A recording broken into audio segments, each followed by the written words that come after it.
The majority of patients that will have an upper endoscopy will have a normal endoscopy in terms of anatomy. The problem with a lot of these patients is it's not an anatomical problem, it's a functional problem.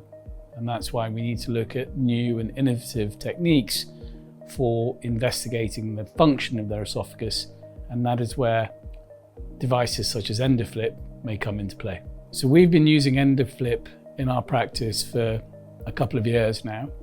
We use it in two main categories. Initially, in the investigation of patients with swallowing problems, to look for conditions such as acid reflux, eosinophilic esophagitis, and a rarer condition called achalasia.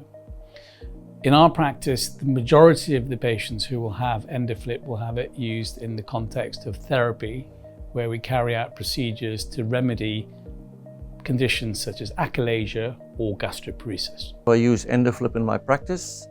I'm an upper GI surgeon and I do functional surgery on the lower esophageal sphincter, either achalasia surgery or anti-reflux surgery. And Endoflip is an integral part intraoperatively for me to guide me and assist the surgery, giving feedback. So that is the main use for me.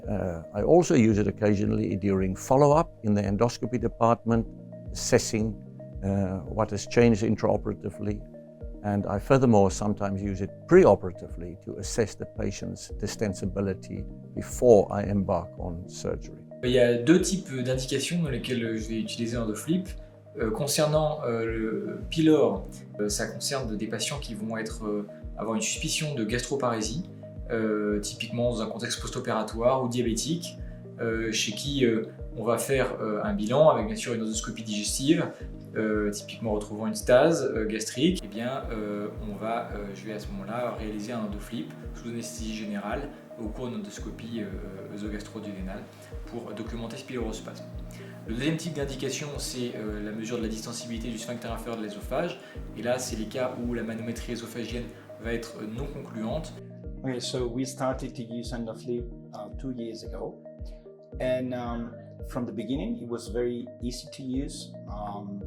My colleagues of motility disorders, with whom I work very close, they were very happy to use it. Very easy, straightforward to use in patients under sedation.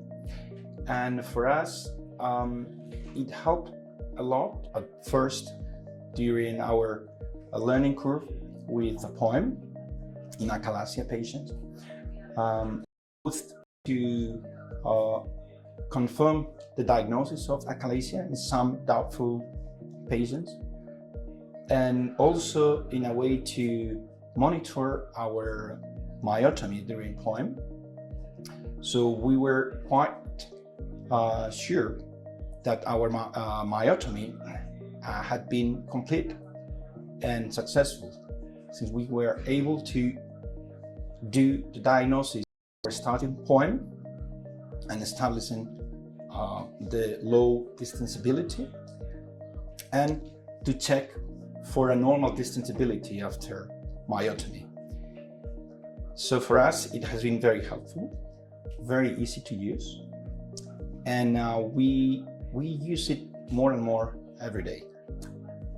Also, we are using Endoflip for our chronic eosinophilic esophagitis patients as well, to check and monitor the patients. So, in summary, a great experience with Endoflip.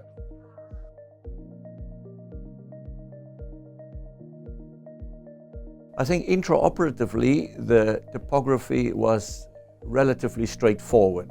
It is a visual display in multicolors, easy for a surgeon to visualize on a monitor next to the patient bed, and to compare the patient with his own, with the changes or her changes is relatively easy. So Endoflip, it's an easy to use technique and modality.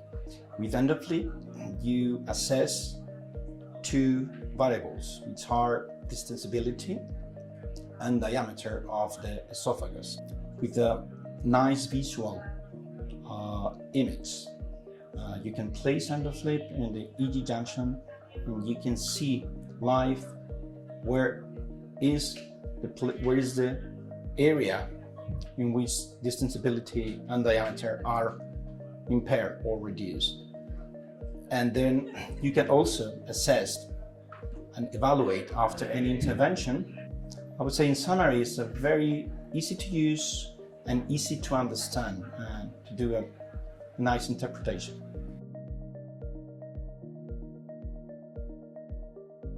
Compared to Endoflip, manometry requires more time and more experience dedicated.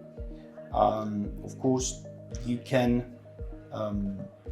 say that manometry provides a lot of data and details, but usually good interpretation of a manometry requires large experience and longer time than with Endoflip. D'accord, alors la différence principale entre l'endoflip et la manométrie, c'est bien sûr que l'endoflip, même s'il est théoriquement tout à fait possible de le réaliser chez un patient non sédaté, ça va être réalisé là, en tout cas dans notre centre, au cours d'une endoscopie œsogastro-duodénale avec une anesthésie générale. Le ballon d'endoflip est passé en parallèle de l'endoscope et on va avoir le contrôle visuel. On ne va pas avoir de problème de tolérance du patient et donc en particulier d'intolérance du patient comme cela peut arriver avec la manométrie œsophagienne et on va pouvoir coupler l'évaluation visuelle.